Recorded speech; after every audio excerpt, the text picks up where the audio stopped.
De tal manera que entonces estas condiciones, esta condición y esta condición van a generar un estímulo para incrementar la salida de renina. De tal forma que una vez que sale la renina, pues lo que va a provocar es un incremento de la producción de angiotensina 2, de tal forma que esta angiotensina 2 llega hacia la zona glomerulosa y entonces va a favorecer la liberación, va a incrementar la producción de aldosterona. Una vez que se libera la aldosterona, ya sabemos que lo que va a hacer es incrementar la resorción de sodio y también va a incrementar la secreción de potasio y de hidrogeniones, lo cual nos genera entonces una orina ¿con qué características? Una orina que tiene una baja concentración de sodio y una alta concentración de hidrogeniones y de potasio. De tal manera que a partir de estas dos condiciones generamos, digamos, o este es un esquema que nos ayude a entender también, como lo vimos ayer, lo que sería el equilibrio electrolítico.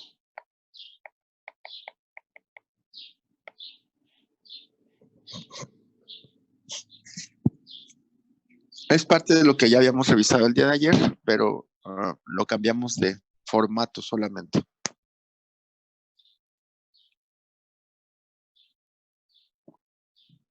Para ver cuál se les hace más fácil, ¿no?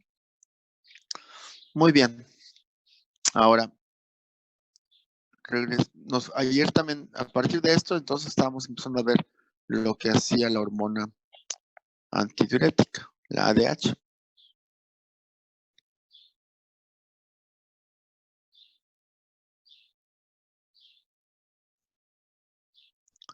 La hormona antidiurética es un péptido que está constituido por 9 aminoácidos. De hecho, el nombre que se le llega a dar a esta hormona también es el nombre de arginina vasopresina. Sin embargo, pues nosotros vamos a tomarla como hormona antidiurética. Esta hormona antidiurética va a tener sus receptores específicos a nivel de la membrana de las células del túbulo, eso va a estar en el túbulo contorneado distal y en el túbulo colector, en ambos espacios. Y entonces, cuando llega la hormona aquí a esta posición, es reconocida, la ADH, por el receptor, está acoplado a una proteína G, alfa S, de tal manera que esta va a activar a la adenilciclasa y como parte de la actividad de la adenilciclasa, pues va a generar un incremento de AMP cíclico y este AMP cíclico a través de diversos mecanismos va a activar a una proteína que se llama CREP, que es una proteína de unión a AMP cíclico, y esta va a irse a nivel nuclear. Tengo el núcleo, otra vez tengo el DNA, y entonces va a ser reconocida por un elemento de respuesta a AMP cíclico y va a generar la síntesis de proteínas. Y estas proteínas de manera particular se denominan, o las más importantes, las proteínas que estimulan, se van a llamar aquaporinas. Hay muchas formas o diferentes tipos de aquaporinas o isoformas de aquaporinas.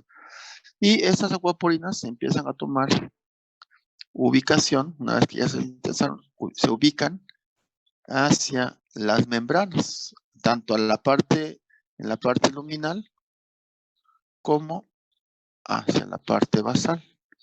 Y entonces estas proteínas se dirigen hacia ambos lados de la membrana. Como su nombre lo dice, pues son poros que aumentan la permeabilidad al agua. De tal manera que entonces estas proteínas, ahora me voy a ir ya al túbulo contorneado distal. Ese es el túbulo colector. Entonces, lo que tendríamos aquí sería la célula, ¿no? Y entonces llegó aquí la hormona antidiurética, hizo todo lo que acabamos de mencionar en términos de la síntesis de proteínas y ya se estimuló la aparición o la presencia de aquaporinas en esta posición, de tal manera que entonces, como se hace más permeable a las moléculas de agua en esas áreas, pues el agua entonces, esta agua empieza a recuperarse con mucha mayor facilidad. Eso pasa tanto en el túbulo contorneado distal como en el túbulo colector, igual lo mismo. Y aquí la ADH entonces estimula la presencia de canales para agua y entonces se recupera a partir de la presencia de esos canales moléculas de agua. De tal manera que entonces a partir de la presencia de esta hormona se llega a generar lo que sería el equilibrio hídrico.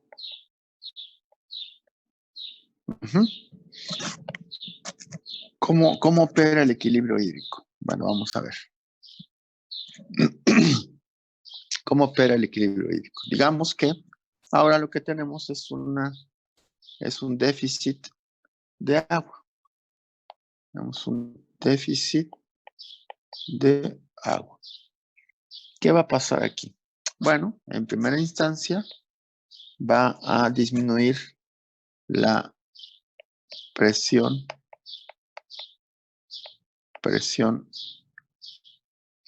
atrial.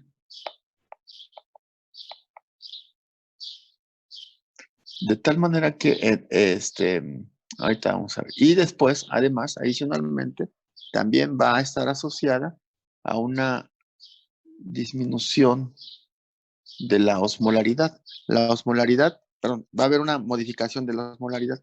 Si disminuye el agua, solamente el agua, pero no se modifican los solutos, ¿qué va a pasar con la osmolaridad? Aumenta. Efectivamente. Entonces hay un aumento de la osmolaridad, de tal manera que entonces estos van a llegar a los osmoreceptores. ¿Dónde se encuentran los osmoreceptores?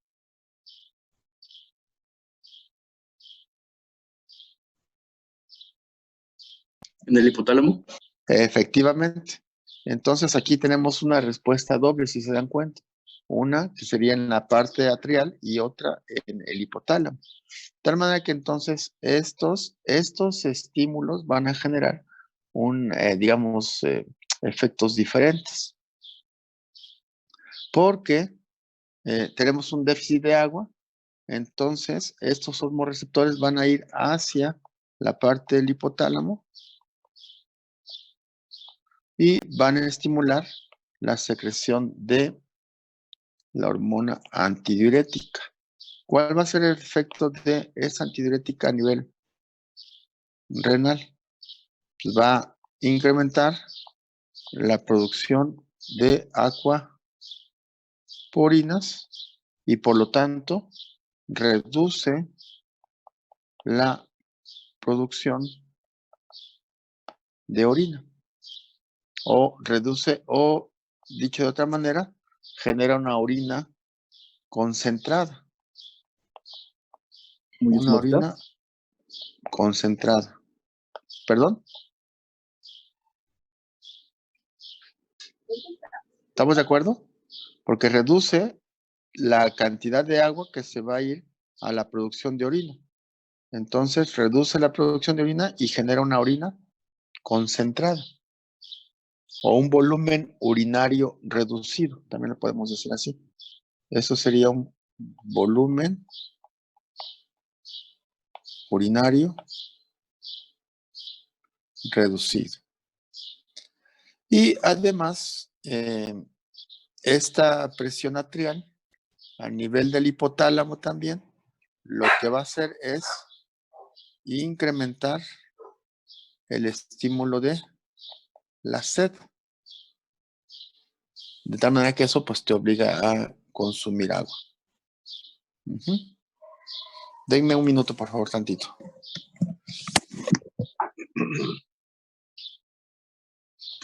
Bien.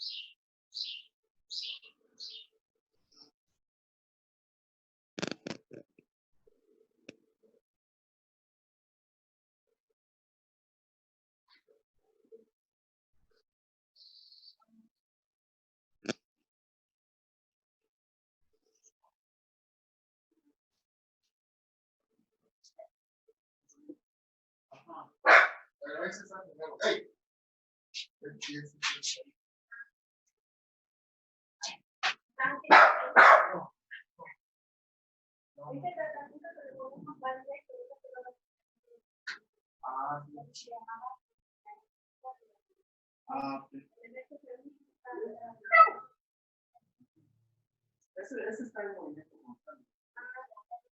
O sea, tú una colera y ese está igual que ese.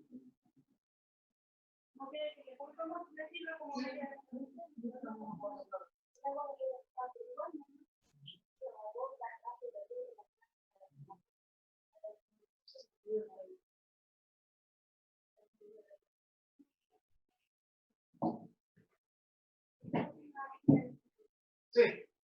¿Alguna plática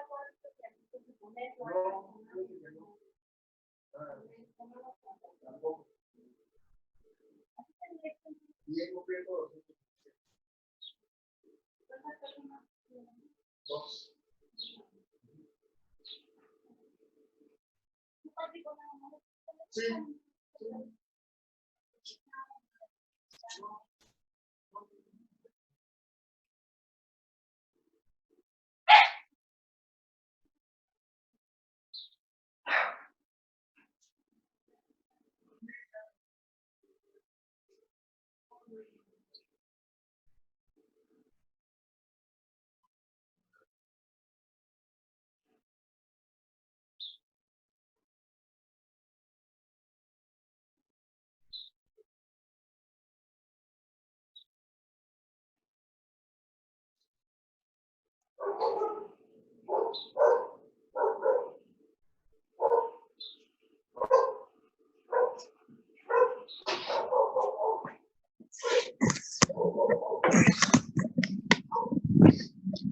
Ya, perdón.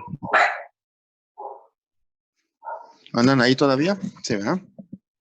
Bueno, ahora ese sería el caso de un déficit de agua. ¿Y qué pasaría en el caso de que haya un exceso de agua? Vamos a ver. Entonces ahora tenemos un exceso de agua. Entonces, también aquí van a activarse varoreceptores. Varoreceptores. Y estos varoreceptores van a generar, pues van a sensar que hay un aumento en la presión, un incremento de la presión. Por un lado, y por otro lado, ¿qué sucede con la osmolaridad? ¿Aumenta o disminuye? Disminuye. Efectivamente. Entonces, ahora tenemos una disminución de la osmolaridad porque está más diluido todo lo que tenemos aquí. De tal manera que entonces este aumento de la presión va a traer como consecuencia que exista un incremento del péptido natriurético auricular. Y junto, este péptido, junto con la modificación de la osmolaridad, van a inhibir, bueno, quizá, ¿no? Van a inhibir que se produzca mayor cantidad de antidiurética. De manera que entonces el efecto de esto es de una disminución de la antidiurética, de la hormona antidiurética. Por lo tanto, ¿qué va a pasar ahora a nivel renal? ¿Qué va a suceder a nivel renal? No tenemos antidiurética. ¿Tenemos aquaporinas? No. Entonces, disminuye la producción de aquaporinas. Por lo tanto, en lugar de que sea resorbida el agua, ¿qué va a hacer? Se elimina. Aumenta, exactamente, aumenta la secreción de agua. Por lo tanto, incrementamos la diuresis. ¿Cómo sería la orina bajo esas condiciones? ¿Sería una orina concentrada? No. ¿No? No. ¿Cómo sería? Menos concentrada. Sería una orina diluida. Efectivamente, José Carlos. Sería una orina diluida, o lo que es lo mismo que hicimos un incremento, o generamos a partir de esto un incremento del volumen, urinario, ¿no? Entonces, a partir de estas condiciones, generamos lo que sería el equilibrio hídrico.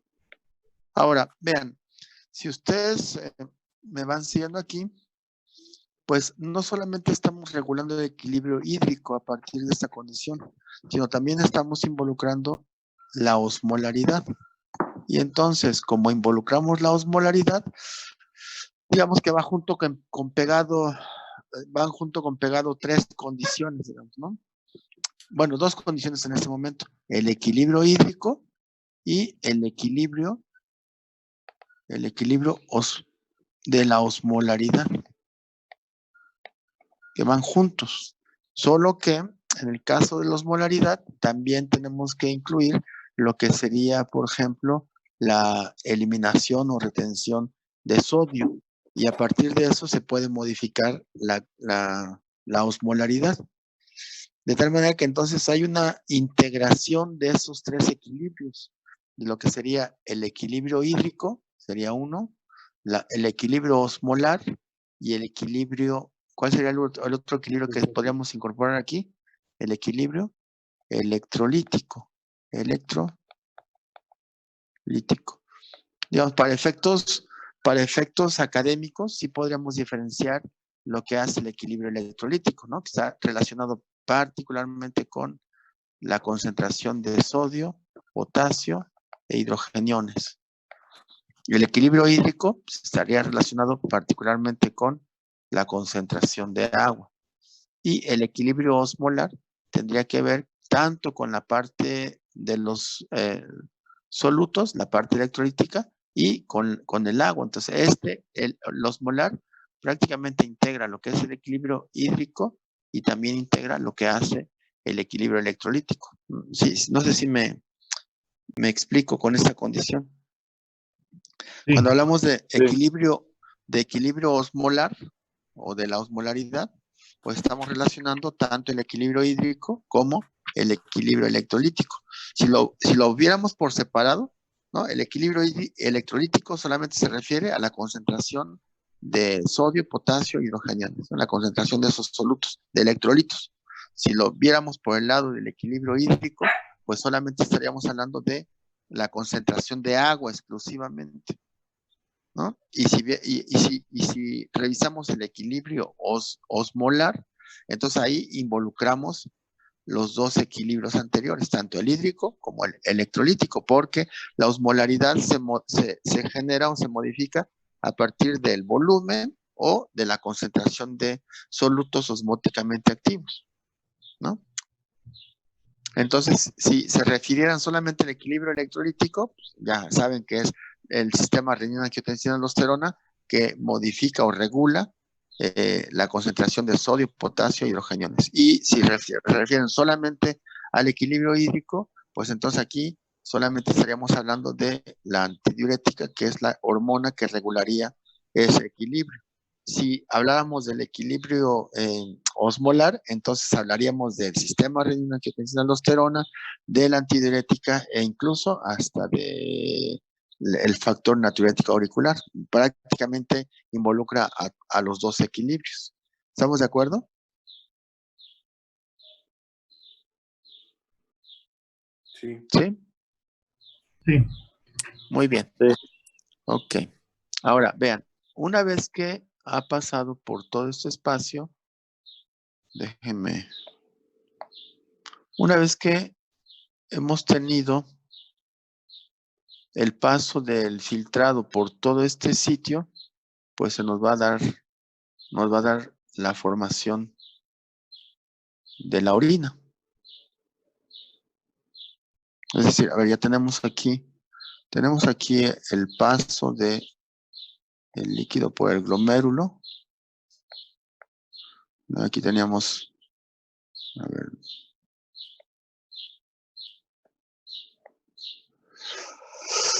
aquí está la arteriola aferente, la cápsula de Bowman, el túbulo contorneado, el proximal.